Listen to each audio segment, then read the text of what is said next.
Let us challenge India. NDA, can you challenge India? Bhajpa, can you challenge India? दोस्तों, ये बयान है ममता दीदी का, जिसे उन्होंने 18 जुलाई को बंगलौर में बीजेपी विरोधी 26 दलों की बैठक के बाद दिया था। इसी बैठक में 26 दलों ने अपने गठबंधन का नाम Indian national development inclusive alliance रखा, जिसका एक्रोनिम इंडिया बनता है। गठबंधन का एक्रोनिम इंडिया रखने पर अब एक PIL यानी एक जनहित याचिका दायर कर दी गई है। याचिकाकर्ता का कहना है शॉर्ट फॉर्म इंडिया राष्ट्रीय प्रतीक यानी एम्बलम का हिस्सा है। ऐसे में इसका राजनीतिक इस्तेमाल नहीं किया जा सकता है। ऐसा करना एम्बलम एंड नेम्स एक्ट 1950 का उल्लंघन है।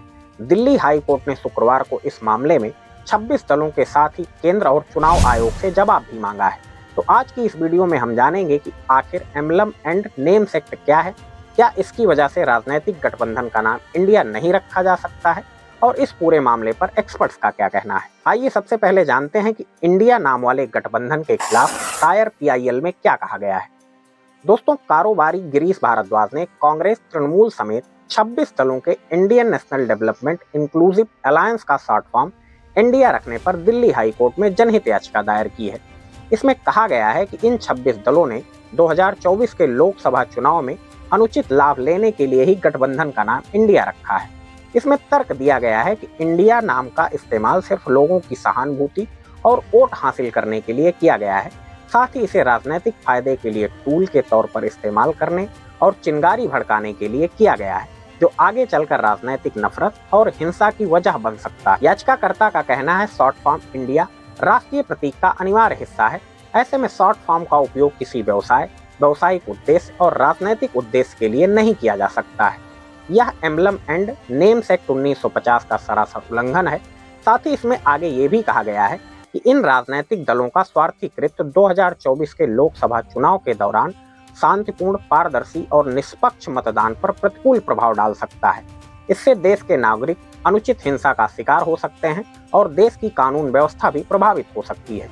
याचिका में कहा गया है कि भारत के चुनाव आयोग ने इन राजनीतिक दलों को अपने गठबंधन का शॉर्ट नाम इंडिया का उपयोग करने से रोकने के लिए कोई कार्यवाही नहीं की है।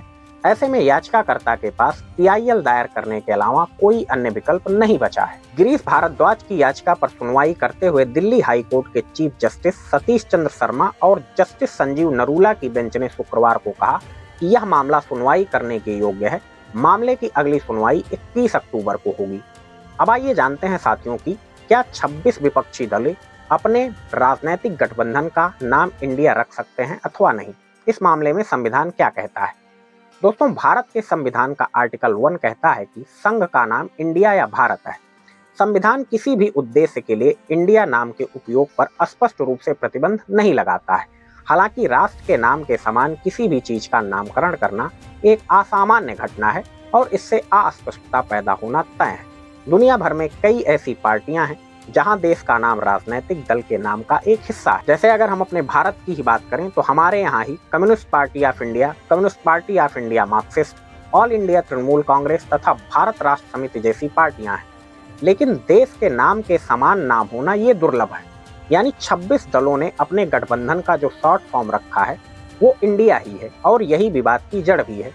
अब आइए जानते हैं साथियों की एम्बलम एंड नेम्स एक्ट 1950 क्या है और इसमें देश के नाम के इस्तेमाल को लेकर क्या कहा गया है।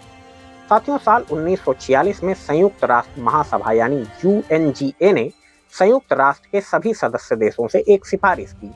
सिफारिश में संयुक्त राष्ट्र के प्रतीक, आधिकारिक मुहर, नाम को कॉमर्शियल पर्पज के लिए यूज न करने का आग्रह किया गया। इसके बाद भारत ने भी अपने राष्ट्रीय ध्वज, प्रतीक और नाम के इस्तेमाल को लेकर चिंता जताई, जिसके बाद emblem and names act prevention of improper use 1950 बनाया गया। एक्ट के सेक्शन 3 में कहा गया है कि कोई भी व्यक्ति या संस्था देश के नाम और उसके कुछ मान्य प्रतीकों का व्यावसायिक उपयोग बिना केंद्र सरकार की अनुमति के नहीं कर सकती है। हालांकि दोस्तों, इसमें यह स्पष्ट नहीं है कि क्या किसी राजनीतिक दल द्वारा किए गए कार्यों को बिजनेस या फिर व्यावसायिक उद्देश्य से कहा जा सकता है, क्योंकि राजनीतिक दल का गठन चुनाव लड़ने के उद्देश्य के लिए ही किया जाता है। Board of control for cricket in India यानी BCCI को इंडिया के नाम का उपयोग करने के खिलाफ भी PIL दायर हो चुकी है। 2019 में गीता रानी ने यह जनहित याचिका दायर की थी। इसमें BCCI को डी रजिस्टर करने के निर्देश की भी मांग की गई थी। इसमें कहा गया था कि इंडिया नाम रखना एम्बलम एंड नेम्स एक्ट 1950 के सेक्शन 3 का उल्लंघन है। इस मामले में मद्रास हाई कोर्ट ने ये माना था कि एक्ट का सेक्शन 3 बीसीसीआई पर लागू नहीं होता है, क्योंकि यह ऐसी संस्था नहीं है जो कोई व्यापार या व्यवसाय या फिर पेशा करती। अब आइए जानते हैं दोस्तों कि इस मसले पर एक्सपर्ट्स का क्या कहना है। दोस्तों, सुप्रीम कोर्ट के वरिष्ठ वकील विराग गुप्ता को शायद आप जानते होंगे, तो उनका कहना है कि भारत के किसी भी कानून में राजनीतिक गठबंधन के बारे में कोई नियम नहीं है। रिप्रेजेंटेशन ऑफ पीपल्स एक्ट के बारे में भी इसके बारे में कोई प्रावधान नहीं है। राजनीतिक गठबंधन अनेक प्रकार के होते हैं। चुनाव पूर्व चुनाव के लिए होते हैं और चुनाव के बाद भी गठबंधन किए जाते हैं। इन गठबंधनों के बारे में चुनाव आयोग की कोई भूमिका नहीं है। कानून की निगाह में देखें तो लीगल एंटिटी या फिर पर्सन का होना जरूरी है, यानी या तो जैविक व्यक्ति या कानूनी व्यक्ति का होना जरूरी है। साथियों, आपको बता दें, जैविक व्यक्ति वो होता है जैसे कोई महिला हो या फिर पुरुष हो या फिर ट्रांसजेंडर हो। कानून द्वारा बनाए गए व्यक्ति होते हैं जैसे HUF, कंपनी, सोसाइटी या फिर ट्रस्ट। ये लोग कानून की निगाह में होते हैं। इनके लिए अलग अलग कानून बने हैं। इन्हीं को लीगल एंटिटी कहा जाता है, यानी कोई भी लीगल एंटिटी अपना बैंक अकाउंट खोल सकता है। लीगल एंटिटी के जो भी डायरेक्टर होते हैं या उनका जो मैनेजमेंट होता है उसकी कानूनी जवाबदेही होती है। लेकिन ये गठबंधन है जो कि राजनीतिक है, यानी कानून की निगाह में इसकी कोई अहमियत नहीं है। यानी कौन लोग इसके सदस्य हैं और कौन इसके मेंबर हैं, इनका अकाउंट खुलेगा या नहीं, रजिस्ट्रेशन होगा या नहीं। तो विराग जी का कहना है कि अगर 26 विपक्षी दलों के गठबंधन के शॉर्ट नेम इंडिया से किसी कानून का उल्लंघन होता है तो ऐसे में देश में अनेक प्रकार के संस्थान हैं। इनमें से तो कई मीडिया संस्थान हैं जिनके नाम में इंडिया है, जैसे India TV, Republic Bharat, TV9 Bharatvarsh, times of India, Hindustan times. उन्होंने बताया कि इनमें से कई नाम कानून बनने के बाद अस्तित्व में आए हैं। इनके खिलाफ किसी भी कानूनी कार्रवाई की मांग नहीं हुई है। ऐसे में विपक्षी दलों द्वारा अपने गठबंधन का शॉर्ट में इंडिया नाम रखने से किसी कानून का उल्लंघन नहीं होता है, क्योंकि अगर इसके खिलाफ कार्रवाई की गई तो अन्य नामों के खिलाफ भी कार्रवाई करनी पड़ेगी।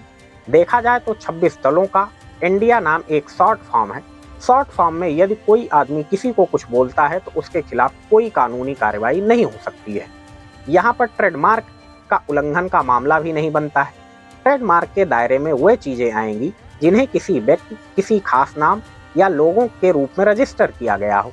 ऐसे मामले में पीड़ित व्यक्ति या संस्थान को कंप्लेन करने की जरूरत होती है, यानी उस व्यक्ति ने ऐसा कोई नाम रजिस्टर कराया है और कोई दूसरा नाम उसको कॉपी कर रहा हो तो वो कानून का उल्लंघन माना जाता है। यानी ये याचिका एक प्रकार से राजनीतिक हंगामे के लिए है और इसका कानूनी तौर पर कोई औचित्य नहीं है, ऐसा मानना है विराग गुप्ता जी का। बाकी जो दिल्ली हाई कोर्ट या फिर सुप्रीम कोर्ट डिसाइड करेगा वही सर्वमान्य होगा। दोस्तों, तो आज के वीडियो में इतना ही साथियों। उम्मीद करता हूँ आपको ये सेशन पसंद आया होगा। आप हमारा ये वीडियो भी देख सकते हैं जहां हमने बात की है कि विपक्षी दलों के एकजुट होने के बाद भी बीजेपी को हराना क्यों मुश्किल है। तो चलिए मिलते हैं फिर किसी और वीडियो में। आप सभी लोगों का बहुत बहुत धन्यवाद।